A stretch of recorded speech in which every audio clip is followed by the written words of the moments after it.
FEMA में अभी हम लोग कर रहे हैं सेक्शन 7, ठीक है, export of goods and services. पढ़ दो क्या कह रहे हैं। Every exporter of goods shall a furnish to RBI or to such other authority a declaration in such form and in such manner as may be specified, containing true and correct material particulars, including the amount representing the full export value, or if the full export value of the goods is not ascertainable at the time of export, the value which the exporter, having regard to the prevailing market condition, expects to receive on sale of the goods in a market outside India. ठीक है, अभी right move जो है export कर रही है, दो scenario है। एक Yes. पेन एक्सपोर्ट कर रही है, दूसरा मैंगो एक्सपोर्ट कर रही है। Yes. क्यों ऐसा लिया मैं बताता हूँ रीजन। पेन USD 1 पे बेचेगी इनटू 1 लाख पीसेस, तो इसको कितना एक्सपोर्ट कंसिडरेशन मिलेगा? 1 लाख Yes. USD, Yes. ठीक है। लेकिन मैंगोज जो है, अब मैंगोज पेरिशेबल कम्युनिटी है, अगर ये Yes. 1 लाख केजी मैंगो भेज रही है, टेंटेटिवली इसका आइडिया है $1 पर केजी मिलेगा मेरे को। Yes. Yes. Yes. लेकिन एक्चुअल सेल तो नहीं होगी, कुछ खराब भी हो जाएंगे, कुछ वो भी हो जाएंगे, तो उसको हो सकता है कुछ कम रेट पे बेचने पड़े, कुछ ज्यादा रेट पे बेचने पड़े।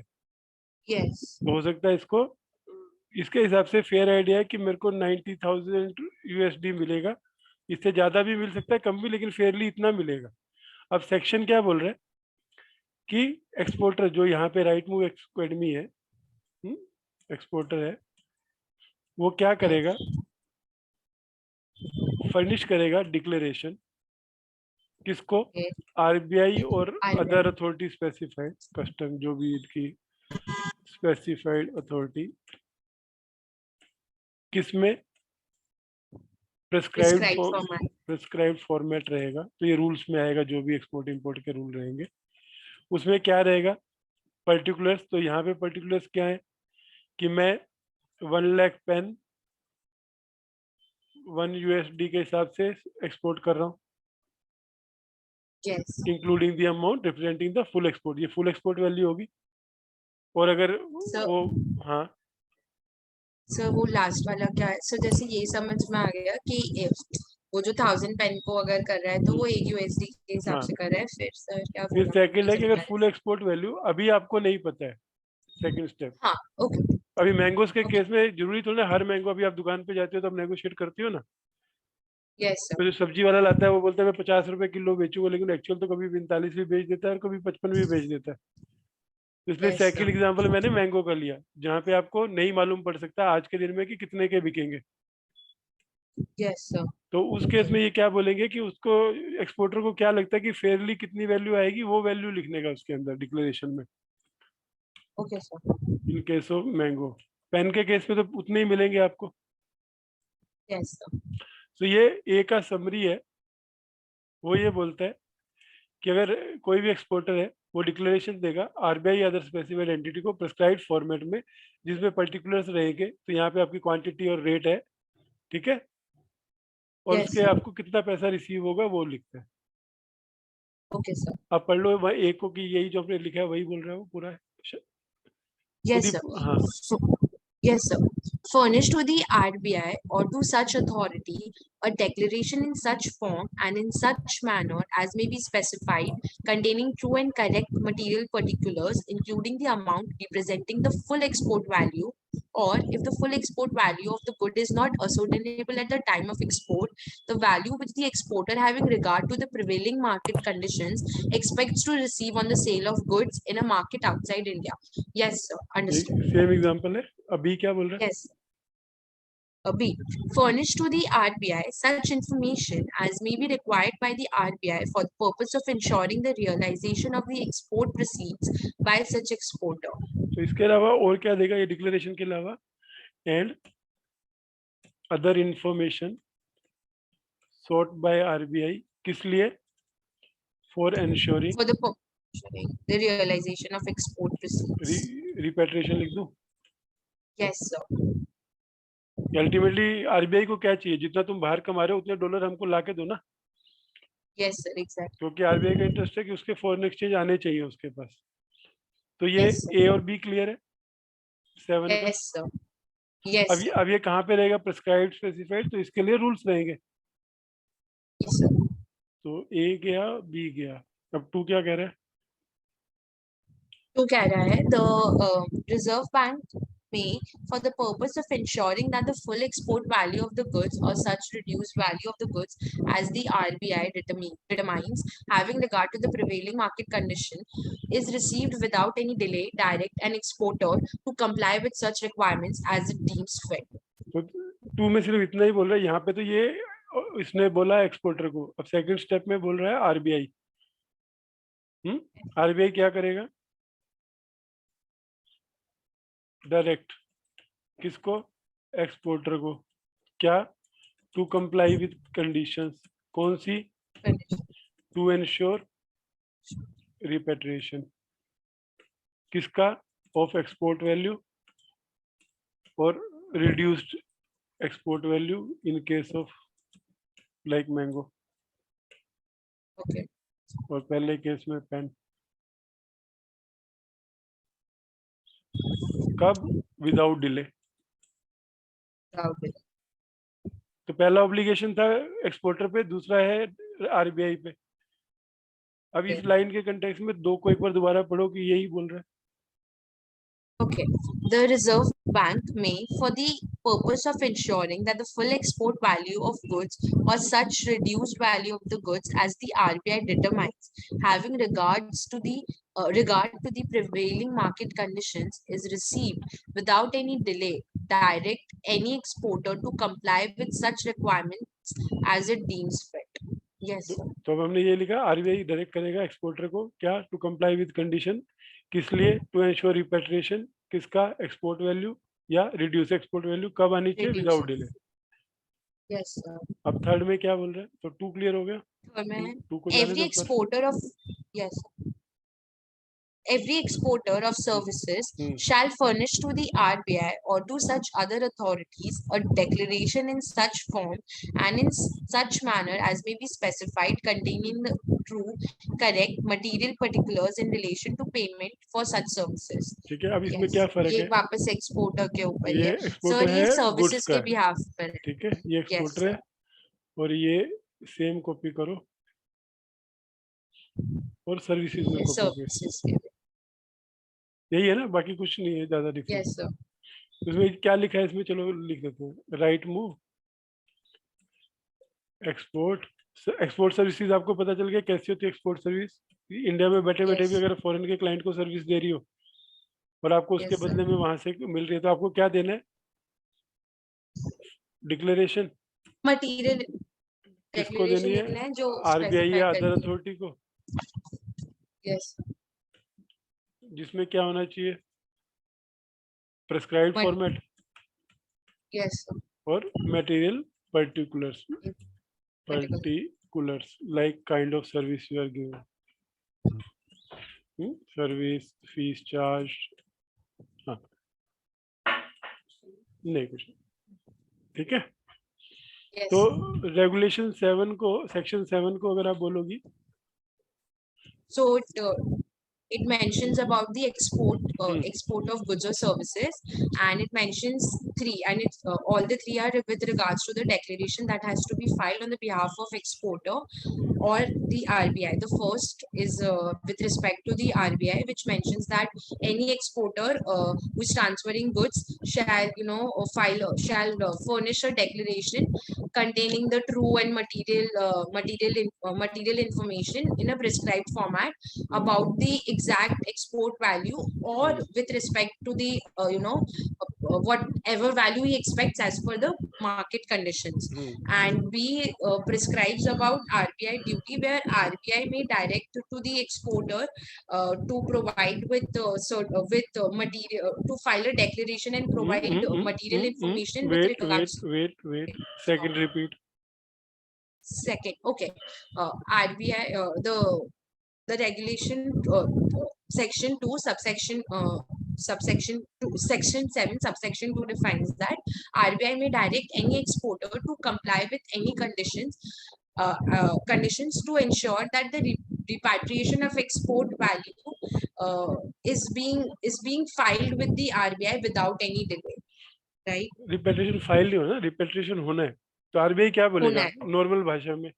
अभी आप एक्सपोर्टर हो, आपने बोला मैं ये पेन बेच रहा हूँ, इसके लिए मुझे 6 महीने में इतने डॉलर आएंगे। तो Okay. आरबीआई कंडीशन रख देगा कि आपको ये जो डॉलर आने हैं इस अकाउंट में लेने हैं, और हमारे को ये फॉर्म फाइल करना है और ये सब करना है, और इंश्योर करो कि 6 महीने में आ जाए। तो ये पहले के ऊपर, डायरेक्शन के ऊपर वो कंडीशन रख रहा है। Okay, sir. और थर्ड में सर्विसेज के केस में सर्विसेज के केसेस में यही है कि exporter shall file declaration as in the prescribed format in the regulation with the RBI or other security that are being defined with respect to the services or the fees charged, and tell them that this is the whole export value of the services or whatever he expects. ठीक है। अब इससे आपको कुछ extra समझ आया कि जिसके बेस पे आप क्लाइंट को कुछ एडवाइस कर सको कि क्या करना है? यही सर कि अगर आप मतलब सर ये इतना आएगा नहीं, बट अगर if they want to export something and if they come तो I may they ask me कि मैं ये बेच सकता हूँ कि नहीं सकता हूँ बाहर, तो I look into the RBI regulation and tell to them यहाँ कि पे भी ऐसे वही ऐसे है बेच जो सकते हमने डिस्कस किया कि 1% बेस यहाँ से आएगा, लेकिन प्रोसीजर सारे रूल्स में आएंगे, रूल रेगुलेशंस में, हैं। राइट? यहाँ से सिर्फ इतना ही लिखा है Yes. कि एक्सपोर्टर को डिक्लेरेशन फाइल करनी है, और आरबीआई कंडीशन प्रिस्क्राइब करेगा कि वो पैसा टाइम से आ जाए। अगर एक लाइन में मुझे ये बोलना हो, सेक्शन 7 Yes. यही बोल रहा है ना Yes. कि एक्सपोर्टर बताए आरबीआई को कि मैं क्या एक्सपोर्ट कर रहा हूँ और कितना पैसा रिसीव कर रहा हूँ, और आरबीआई बोले कि हाँ ये पैसा तुम टाइम से ले आना इंडिया में। Yes. तो ये आपका सेक्शन 7 जो डील कर रहा है export of goods and services. Okay, now section 8। Yes. Section 8, realization and repatriation of foreign exchange. Save as otherwise provided in this Act, where any amount of foreign exchange is due or has accrued to any person resident in India, such person shall take all reasonable steps to realize and repatriate to India such foreign exchange within such period and in such manner as may be specified by the Reserve Bank. क्या कह रहा है? So ये कह रहा है कि until and unless what is being provided in the Act, yes, कोई भी अमाउंट अगर इंडिया में कोई भी amount with respect to the foreign exchange अगर इंडिया जो भी पर्सन रेजिडेंट इन इंडिया है वो अगर अक्रू कर लेता है या फिर ड्यू है, तो ऐसे पर्सन को ऐसे अमाउंट को मतलब रीजनेबल स्टेप लेने पड़ेंगे, या फिर इस अमाउंट को उसको रिपैट्रिएट और रियलाइज कराने के लिए एक स्पेसिफाइड पीरियड ऑफ टाइम में आरबीआई के पास जाना पड़ेगा। एम आई राइट सर? आप बताओ। यस सर, मुझे ऐसा ही लग रहा है। ठीक है, अब इसका एग्जांपल समझो ना कैसे है। सो सर सपोज अगर आपने कोई सर्विस दी, आपने किसी को सर्विस दी और आपको अभी $1000 ड्यू हो गए, फीस आपकी ड्यू होगी, लेकिन Yes. आपको अभी रिसीव नहीं हुई है। Yes. ठीक है, तो ये person Yes. Resident in India आप हो, Yes, sir. Legal adviser. तो आपकी क्या रिस्पॉन्सिबिलिटी है? सच पर्सन मीन्स राशि क्या करेगी? शैल टेक रीजनेबल स्टेप्स, किस लिए? To repatriate to India. Repatriate to India का क्या मतलब था? सर कि मैं वो अमाउंट इंडिया में रियलाइज कन्वर्ट करा दूं, मतलब यूएसडी आईएनआर इनटू में कन्वर्ट आईएनआर हो। कर दूं। INR, yes. और कब कर दूं? Such period and such manner as specified. तो इसका मतलब इसके रूल्स में क्या लिखा रहेगा? आपको टाइम फ्रेम दिया रहेगा कि अगर आपने कोई सर्विस ड्यू की है तो आपको इतने टाइम में वो इंश्योर करना है कि करेंसी इंडिया में आ जाए। यस यही मतलब है ना? यस सर, मुझे रूल्स रेगुलेशंस रेफर करनी पड़ेगी। सेक्शन 8 क्या बोल रहा है? सिंपल, whenever, या इसको बोलो कि रेजिडेंट ठीक है, when accrues foreign exchange,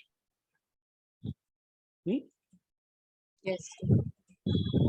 तो he should ensure क्या realized or repatriated to India कब, in specified time and manner prescribed by RBI। तो इतना ही बोल रहा है। Yes. अगर किसी रेजिडेंट को कोई फॉरेन एक्सचेंज एक्रू हो जाती है या ड्यू हो जाती है तो उसको ये फर्ज बनता है कि जो आरबीआई ने रूल रेगुलेशन दिए हैं उतने टाइम पीरियड के अंदर उसको इंडिया में ले आए। Yes. तो इसका है realisation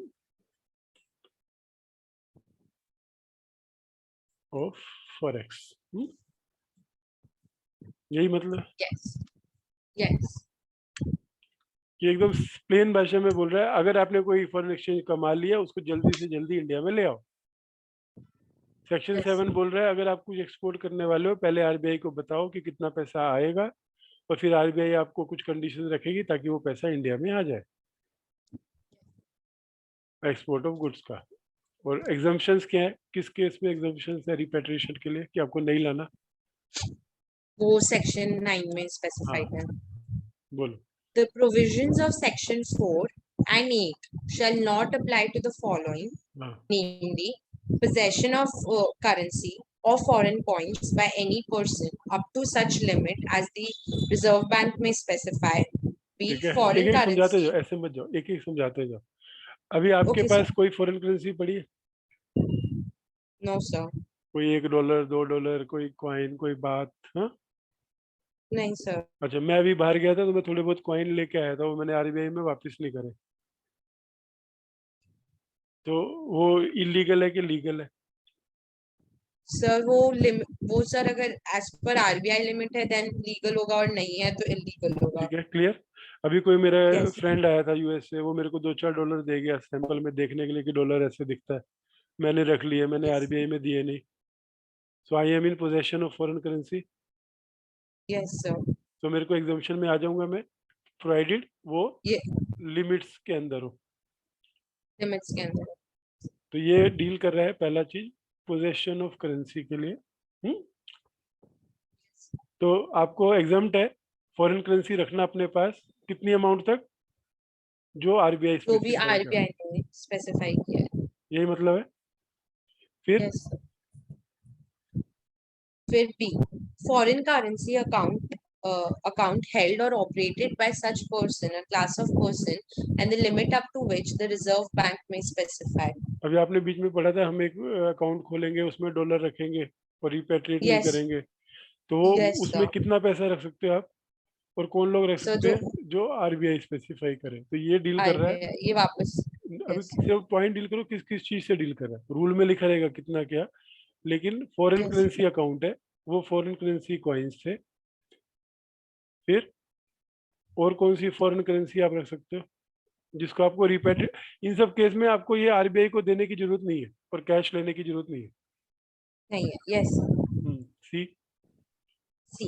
Foreign exchange acquired or received before the 8th day of July 1947 or any income arising or accruing thereon which is held outside India by any person in pursuance of a general or special permission granted by the Reserve Bank. तो किसी ने 1947 से पहले कोई foreign exchange लेके रखी है India में या इंडिया के बाहर, तो उससे जो भी इनकम हो रही है उसको आपको So, इंडिया रुपीज में कन्वर्ट करने की जरूरत नहीं है, नहीं।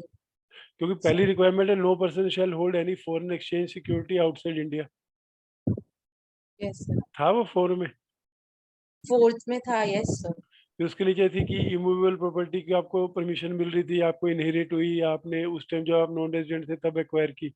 अब एक और एग्जाम्पशन आ गई उसके इसका एक अंदर, और एक्सेप्शन है। ये एक और एक्सेप्शन है कि 9 अगर में। आपने कोई फॉरेन एक्सचेंज भी थी और 47 से पहले आपके पास थी, वो और उसके ऊपर की इनकम भी आप रख सकते हो फॉरेन एक्सचेंज में, आपको कन्वर्ट करने की जरूरत नहीं है। ओके तो, सर। तो थर्ड कैटेगरी है, ये किनके पास होगी? ये दादाजी के पास रहेगी, हम लोग तो 47 में नहीं एक्वायर किए होंगे ना। Yes sir. फिर D So D, foreign exchange held by a person resident in India up to such limit as the Reserve Bank may specify if such foreign exchange was acquired by way of gift or inheritance from a person referred to in clause C, including any income arising therefrom. अब ये जो सी जिसके पास थी ये foreign exchange, उसने ये आपको gift कर दी। Yes, sir. दादाजी ने आपको अपनी फॉरेन करेंसी गिफ्ट कर दी, कितनी अमाउंट तक जो RBI स्पेसिफाई करें, specify. Including any income thereof. तो ये उन रूल्स का रूल 4 का एक्सेप्शन चल रही है ये सब। Yes, 4 और 8 क्या बोल रहा था? 4 बोल रहा था कोई भी पर्सन इंडिया के बाहर कोई भी फॉरेन एक्सचेंज फॉरेन सिक्योरिटी नहीं रखेगा, रखेगा ना। और रेगुलेशन Yes, 8 बोल रहा था कि जो भी फॉरेन एक्सचेंज है आपको जल्दी से जल्दी उसको इंडिया में कन्वर्ट कर लेना है आरबीआई को देके। realize. हाँ सर, तो अब इन केसेस में आपको आरबीआई को देने की जरूरत नहीं है। नहीं है। तो पहला जो केस था कि एक specified है, लिमिट तक अगर आप फॉरेन करेंसी रख सकते हो, एक लिमिट तक आप बैंक अकाउंट में करेंसी रख सकते हो। अगर आप 47 से पहले फॉरेन एक्सचेंज एक्वायर करी उसको भी बिना कन्वर्ट किए अपने पास रख सकते हो। और अगर उस आदमी ने अपने किसी को गिफ्ट कर दी तो वो आदमी भी रख सकता है, yes. Up to limit specified. E क्या है? E. Foreign exchange acquired from employment, business, trade, vocation, services,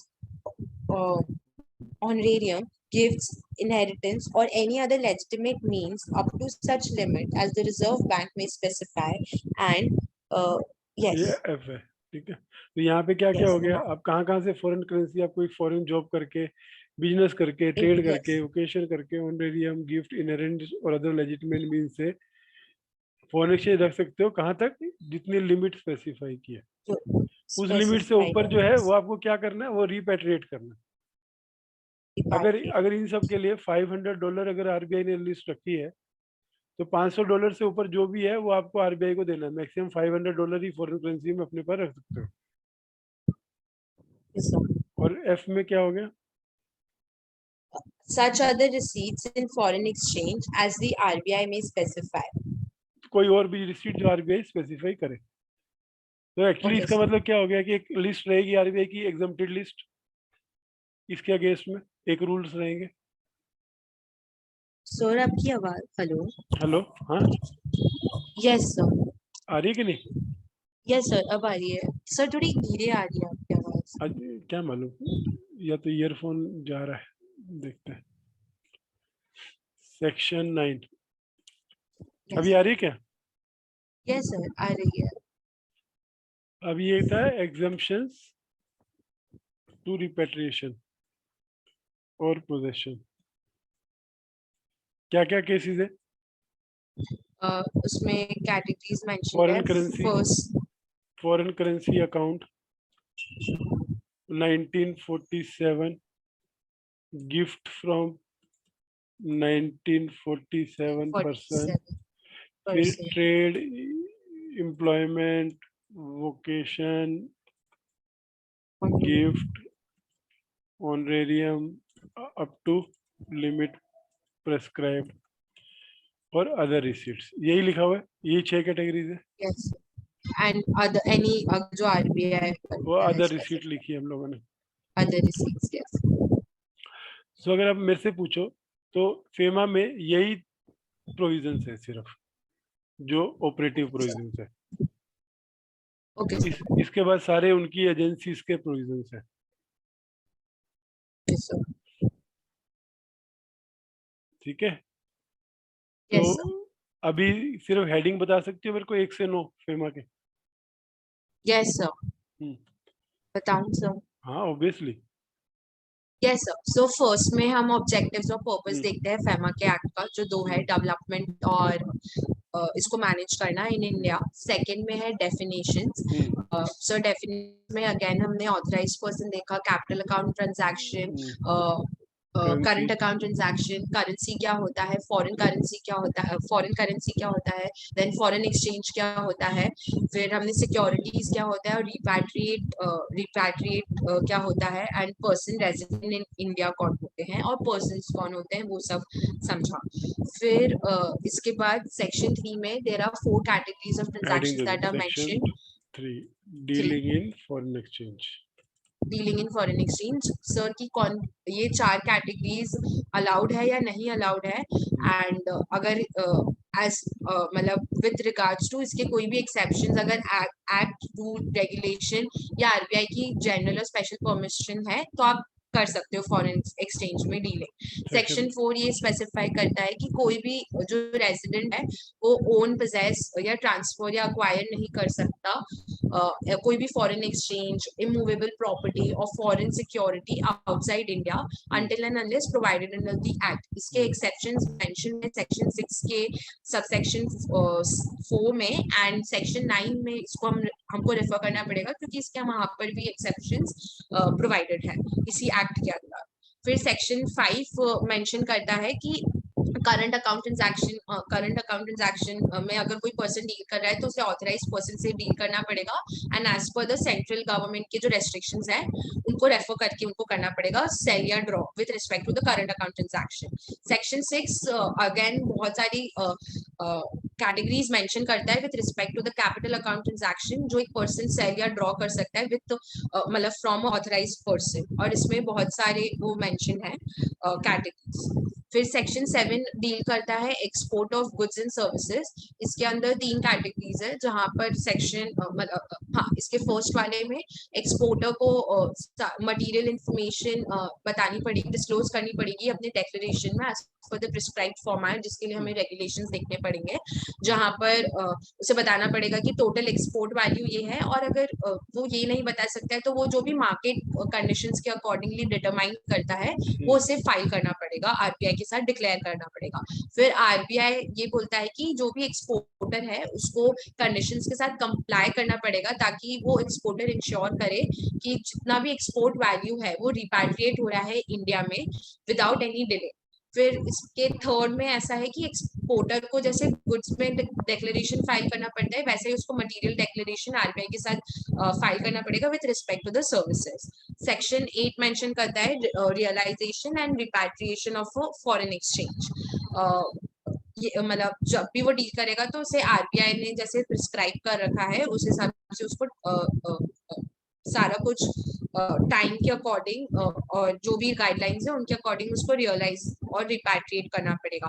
फिर सेक्शन 9 प्रोवाइड करता है एग्जाम्पशंस टू रिपैट्रिएट और पोजेशन, जो यहाँ पे exemptions provided with respect to the section 4 and section 8, जहाँ पर मतलब हमें ना मतलब आरबीआई को नोटिफाई नहीं करना पड़ेगा या फिर उसको वो नहीं बताना पड़ेगा, वो विद रिस्पेक्ट टू है मतलब अगर हमें 1947 के अकॉर्डिंग कोई गिफ्ट मिला है या फिर उन्होंने कभी कोई प्रॉपर्टी खरीदी है उसके अगेंस्ट, या फिर कोई भी जैसे पर्सन ट्रेड करता है, एम्प्लॉय करता है, वोकेशन, गिफ्ट या honourable with respect to the outside, but उसमें एक लिमिट प्रिस्क्राइब्ड होगी, अदर देन दैट मतलब उस लिमिट तक that person can do that, otherwise उसे और वो लिमिट आरबीआई में होगी और कोई भी ऐसी स्पेशल कंडीशन जो आरबीआई मेंशन करता है।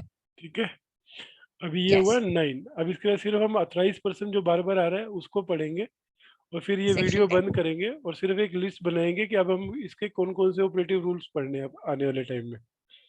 Okay sir, sure. तो अभी हम करते हैं ऑथराइज पर्सन। ठीक है, अभी आप देख लो पहले ये मेन एक्ट है, इस एक्ट को आप कहाँ तक पढ़ चुकी हो?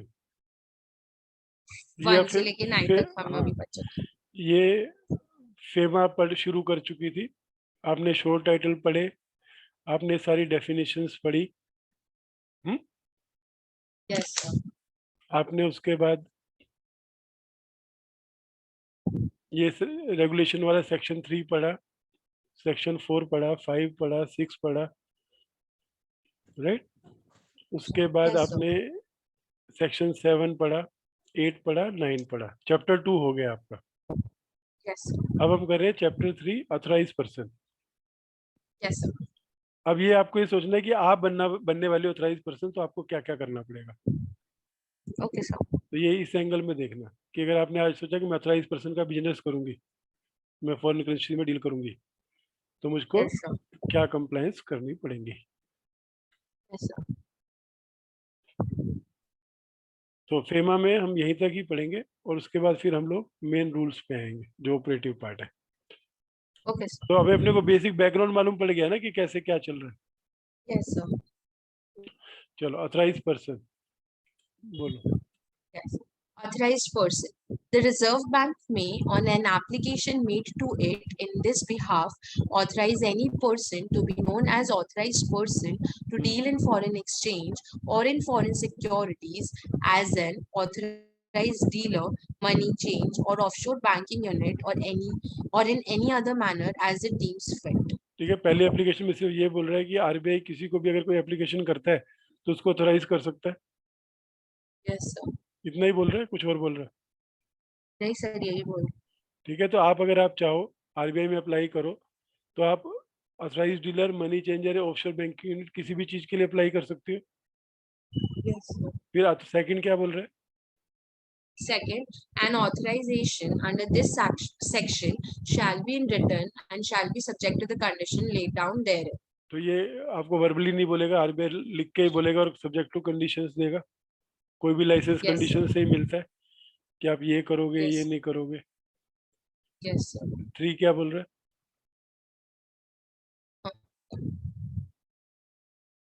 An authorization granted under subsection 1 may be revoked by RBI at any time if the Reserve Bank is satisfied that it is in public interest or interest to do, or the authorized person has failed to comply with the conditions subject to which the authorization was granted, or has contravened any of the provisions of the Act or any rule, regulation, notification, direction, or order made thereafter.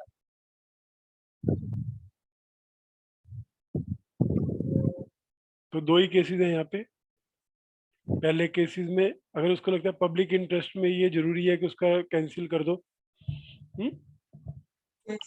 और दूसरे case में वो fail to comply, जो भी condition थी वो comply नहीं करता या फेमा एक्ट को वायलेट करता है तो उसका लाइसेंस कैंसिल कर सकते हैं।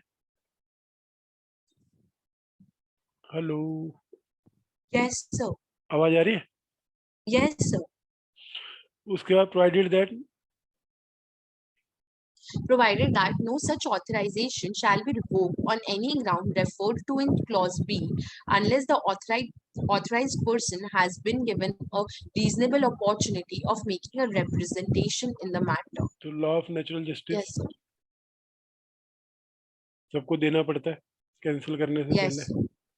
Yes. Fourth, An authorized person shall, in all of his dealings in foreign exchange or foreign security, shall comply with such general or special directions or orders as the RBI from time to time think fit to give and expect, with the previous permission of RBI. An authorized person shall not engage in any transaction involving any foreign exchange or foreign security which is not in conformity with the terms of his authorization under this section. तो subsection 4 क्या बोल रहा है कि जो भी RBI directions देगा उसको फॉलो करेगा ऑथराइज पर्सन, और कोई भी ऐसी ट्रांजेक्शन जो उसके ऑथराइजेशन में नहीं है वो नहीं करेगा। Yes, sir. अगर उसको बोला आप पाकिस्तानी करेंसी में नहीं डील करोगे तो वो नहीं डील कर सकता। Then An authorized person shall, before undertaking any transaction in foreign exchange on behalf of any person, require that person to make such declaration and to give such information as will reasonably satisfy him that the transaction will not involve and is not designed for the purpose of any contravention or evasion of provisions of this act or of any rule, regulation, notification, direction, or order made thereunder, and where the said person refuses to comply with any such requirement or makes only unsatisfactory compliances therewith, the authorized person shall refuse in writing to undertake the transaction, and shall, if he has reason to believe that any such contravention or evasion as aforesaid is contemplated by the person, report the matter to the Reserve Bank. तो यहाँ पे दो ही चीजें बोल रहे हैं। अब suppose आप ऑथराइज डीलर बन गए, कोई आदमी आया आपको Yes. बोलता है डॉलर देता है, मुझे इसके बदले में रुपीस दे दो, तो एज यूजुअल आप Yes, उससे sir. पूछोगे कि आपको क्यों चाहिए, क्या चाहिए। अगर आपको लगता है Yes, कि sir. ये जो बोल रहा है वो लॉ के हिसाब से नहीं बोल रहा है, कोई कॉन्ट्रावेंशन कर रहा है या करने वाला है, Yes, sir. तो आप क्या Yes, करोगे, sir. आप उसको रिटर्न में मना करोगे कि नहीं मैं आपको करेंसी नहीं दे सकता, और फिर आप उस मैटर को आरबीआई में भी रिपोर्ट करोगे Report करेंगे. कि ये Yes, sir. पर्सन ऐसे ऐसे कॉन्ट्रावेंशन करने की बात कर रहा है। Yes. Then sixth, 6. Any person other than an authorized person who has acquired or purchased foreign exchange for any purpose mentioned in the declaration made by him to authorized person under subsection 5 does not use it for such purpose or does not surrender it to authorized person within the specified period or uses the foreign exchange to acquire or purchase for any other purpose for which the purchase or acquisition of foreign exchange is not permissible under the provisions of the Act or the rules or regulations or directions or order made thereunder shall be deemed to have committed contravention of the provisions of the Act for the purpose of this section. तो अभी कोई आदमी गया, उसने बोला कि मेरे को डॉलर चाहिए और मेरे को ट्रैवल के लिए चाहिए, और उसने उसकी इमूवेबल प्रॉपर्टी खरीद ली, तो उसने जो पर्पस बोला उसके अगेंस्ट में यूज किया, Yes, sir. या फिर उसने गैम्बलिंग में वो पैसा यूज कर दिया जो लॉ में नहीं अलाउड है, या उसने स्टॉक Yes, मार्केट में sir. लगा दिया पैसा जो लॉ में नहीं अलाउड है, तो वो क्या माना जाएगा कि Yes, उस sir. पर्सन ने फेमा का कॉन्ट्रावेंशन किया है। Sir, authorized person के behalf पे. नहीं नहीं, any person other then authorise नहीं, पर्सन। authorized person. तो Yes, sir. तो जो भी आदमी ऑथराइज पर्सन से फॉरेन एक्सचेंज लेता है और उसको यूज नहीं करता है स्पेसिफाइड पर्पस के लिए या प्रोहिबिटेड पर्पस के लिए यूज करता है, तो वो कमिट कर रहा है कंट्रावेंशन। Yes, sir. तो अगर ऑथराइज पर्सन का रेगुलेशन देखो तो 6 क्लॉज है। पहले क्लॉज में बोला आरबीआई की एप्लीकेशन पे वो किसी को भी ऑथराइज कर सकता है, और वो सेकंड में बोला वो ऑथराइजेशन राइटिंग में होगा। फिर थर्ड में बोला अगर वो कंप्लाई नहीं करेंगे तो रिडक्शन रिवोक कर देगा ऑथराइजेशन। Yes, चौथे sir. में बोला कि जो भी ऑथराइज पर्सन है वो आरबीआई के ऑर्डर्स को फॉलो करेगा और कोई भी पर काम ऐसा नहीं करेगा जो ऑथराइजेशन के अगेंस्ट में हो।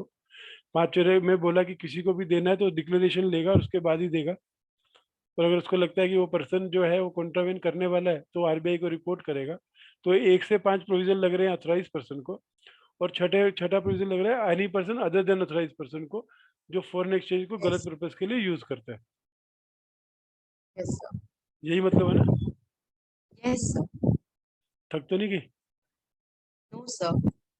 नहीं थकी अभी तक? Yes, sir. थकी नहीं अभी तक? No, sir. ठीक है, चलो नहीं थकी तो थको, करो आगे। 11. Reserve. Yes, sir. Yeah. Reserve Bank's power to issue directions to authorized person.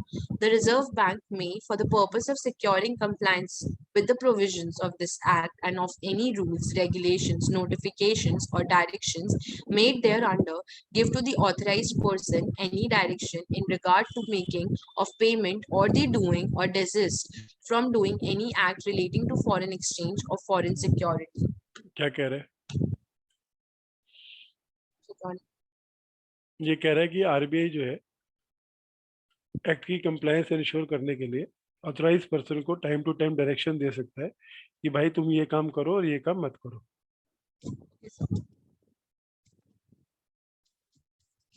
यही बोल रहे हैं, कुछ और बोल रहे हैं?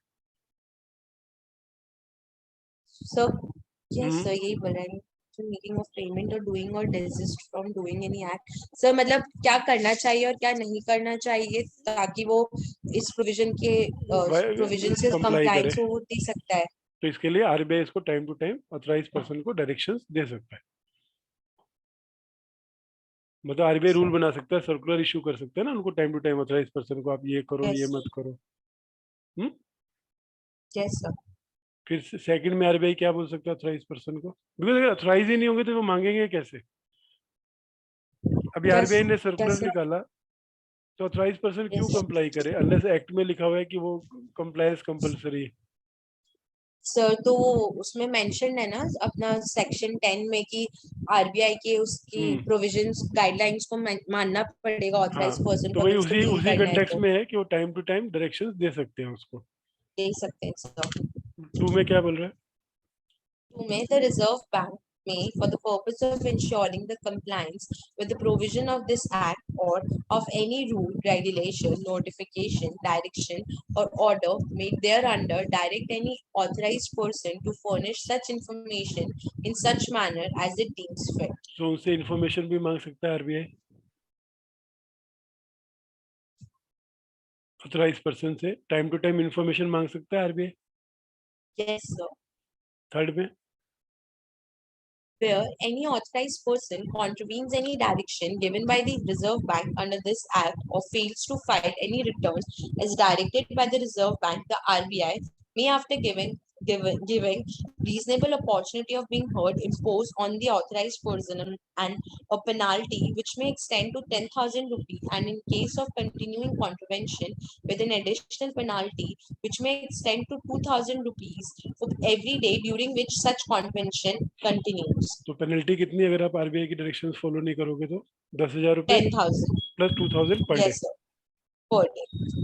तो 11 जो है वो आरबीआई की पावर्स है ऑथराइज पर्सन के ऊपर, जिसमें पहले में वो डायरेक्शंस दे सकता है, दूसरे में इंफॉर्मेशन मांग सकता है, तीसरे में पेनल्टी लगा सकता है। Next Power of Reserve Bank to inspect authorized person. The Reserve Bank may at any time cause an inspection to be made by any officer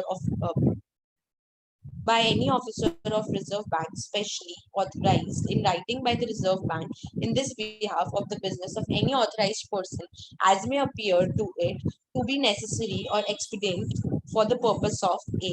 Verifying the correctness of any statement, information or particulars furnished to the Reserve Bank, obtaining any information or particulars which such authorized person has failed to furnish on being called upon to do so. C. Securing compliances with the provision of this Act or of any rules, regulations, directions, or orders made thereunder. Second, it shall be the duty of every authorized person, and where such person is company or a firm, every director, partner, or such officer of such company or firm, as the case may be, to produce to any officer making an inspection under subsection 1 such books, accounts, and other documents in his custody or power, and to furnish any statement or information relating to the affairs of such person, company, or firm as the said officer may require within such time and in such manner as the said officer may direct. ठीक है। अब इस nutshell में अगर हम ये बोले तो आरबीआई क्या कर सकता है, कोई इन्फॉर्मेशन ऑब्टेन करने के लिए, कोई इन्फॉर्मेशन दिया उसको चेक करने के लिए या एक्ट की कंप्लायंस करने के लिए किसी भी ऑथराइज पर्सन की इंस्पेक्शन के लिए ऑर्डर कर सकता है कि वो आदमी कंप्लायंस कर रहा है कि नहीं।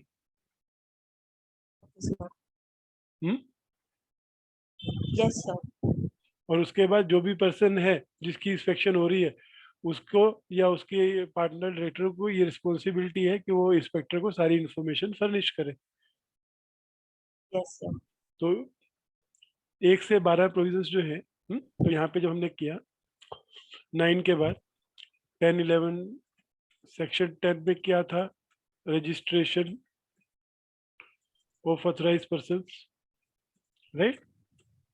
Yes, sir. जहाँ पे सिंपल था कि आप एप्लीकेशन करो, ऑथराइजेशन मिलेगा इन राइटिंग। फिर क्या था, Personal. फिर रिवोकेशन था कि आपका रिवोक भी हो सकता है।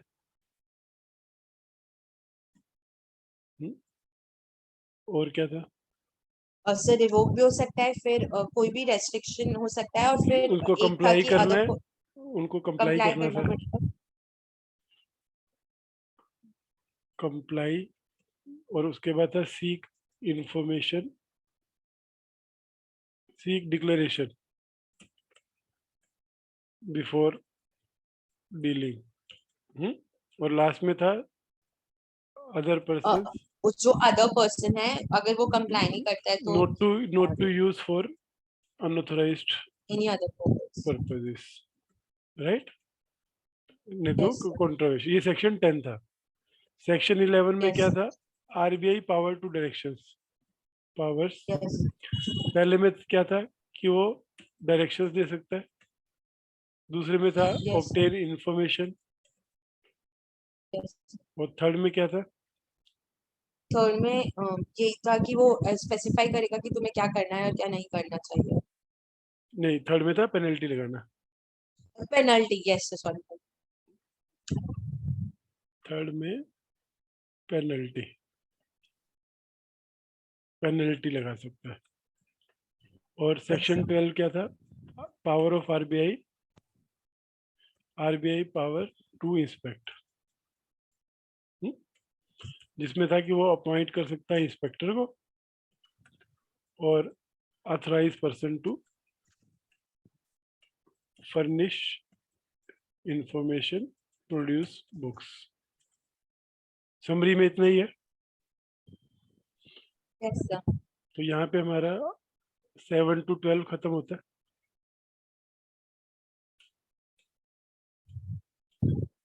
अब हम क्या करेंगे?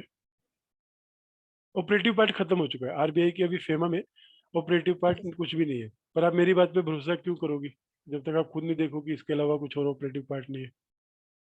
तो हम अब चलेंगे इंडेक्स पे एक्ट के,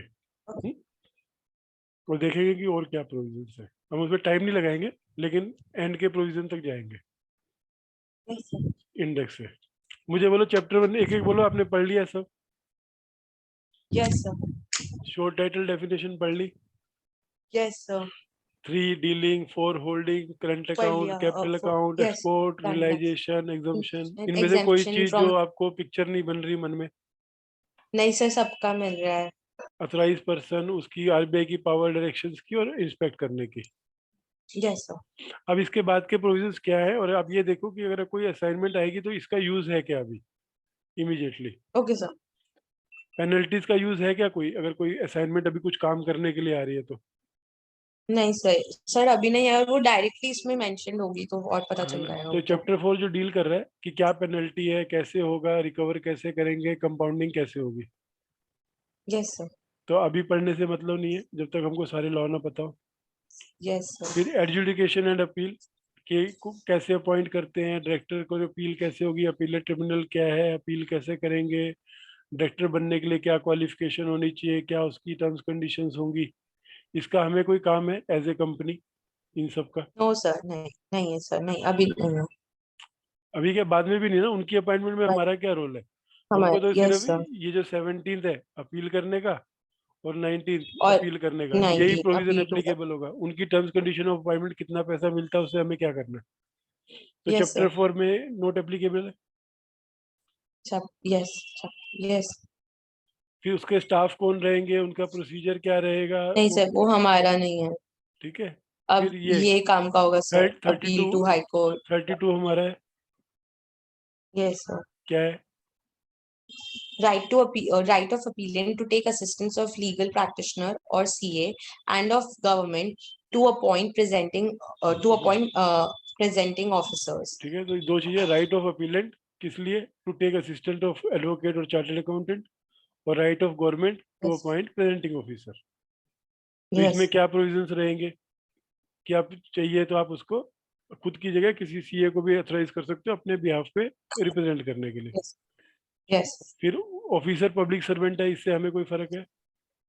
No, sir. सिविल कोर्ट का कोई जुरिडिक्शन नहीं है। Yes, sir. An appeal to high court हमारे काम का ये है, जब sir. आएगा उस स्टेज पे, अभी तो नहीं है। फिर एनफोर्समेंट Yes. डायरेक्टरेट क्या होती है? ये नहीं पता है, sir. सुबह से शाम तक आप न्यूज़ Yeah, में सुनते हो, ईडी ने गिरफ्तार किया, ईडी ने गिरफ्तार yes, sir. किया। हाँ? Yes, sir. Okay. हाँ? Okay, और ये है। 37 पावर उसने उसके यहाँ छापा मारा, ये सारे इसी सेक्शन में चल Yes. रहे हैं वो सुबह से शाम तक, Okay, sir. Okay, है ना? sir. कि पावर उन्होंने उसके यहाँ पे छापा मारा, फिर उसके एसेट आउटसाइड इंडिया है उसको किया। तो ये सारे प्रोविजन उस केस में लगते हैं फॉरेन एक्सचेंज Okay, की sir. कंप्लायंस के लिए।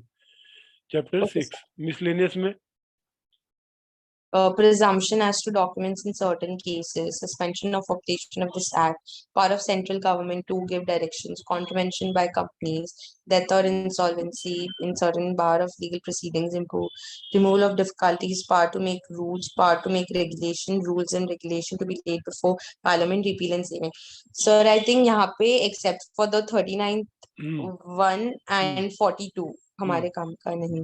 ठीक है। इतना। अब इसमें अगर आप इसको ऐसे समझो कि जिसको काम करना है उसको 1 से 9 ही प्रोविजंस देखने हैं, Yes, sir.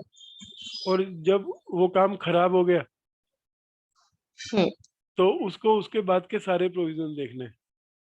Okay, sir. जब तक सब सही चल रहा है आप 1 से 9 में ही हो, ना आपको पेनल्टी लग रही, ना आपके इस पर इंस्पेक्शन हो रही, ना अपील में जा रहे। Yes,